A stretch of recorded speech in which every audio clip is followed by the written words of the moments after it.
I personally have always felt that the game doesn't start for me until after I've beaten the Elite Four. The game, like when I pick up a new Pokemon game, I rush through the first 2 days trying to beat the Elite Four as quickly as possible, and I don't care what happens during that time.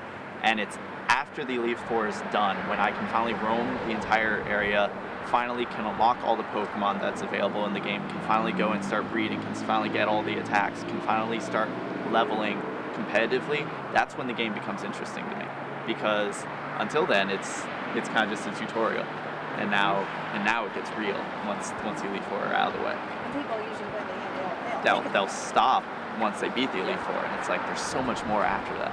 It's kind of like there's two different groups. There's the people who just play Pokemon, it's fun, the kids, or even older kids, they play for fun and that's it. But there's a huge subculture, competitive battling. The game is simple, pick up and play, enjoy, it's fun, it's relatively easy, but there's another level that there's a lot of different complexities. It's actually very complicated. It's similar to chess in that kind of way. Do you think that was the intention of the games? The first games were originally made because the one guy, the guy that created it, I'm bad with names, plus he's Japanese, so it's even more difficult.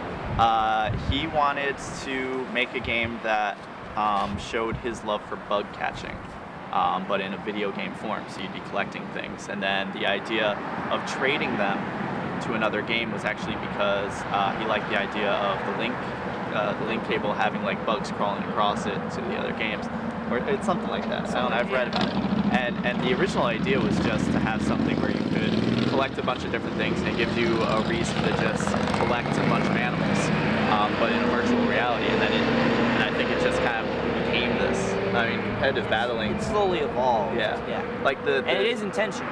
It is intentional, but Nintendo does hold their own competitive tournaments, but at first it wasn't like that. It just evolved. Even just how things get statted up has changed and become more intense and more. There's been more to it. Like the original games, you had attack and speed, and defense basically, and there wasn't special. And there wasn't that much change in how the EVs got put, how the stats got put on it. It wasn't shown as much, and you couldn't change it on your own nearly as easily. The EVs in Gen 1 were only 1 to 15 or so. Yeah. Now it's 1 to 31. Yeah, the game has evolved over time to have more of a competitiveness to it, to make it so you could be more controlling over how your Pokemon are brought up, and now you can go and breed new Pokemon and breed new moves on Pokemon and breed the stats of Pokemon and change the stats of Pokemon, and you can go back and change anything you might have messed up,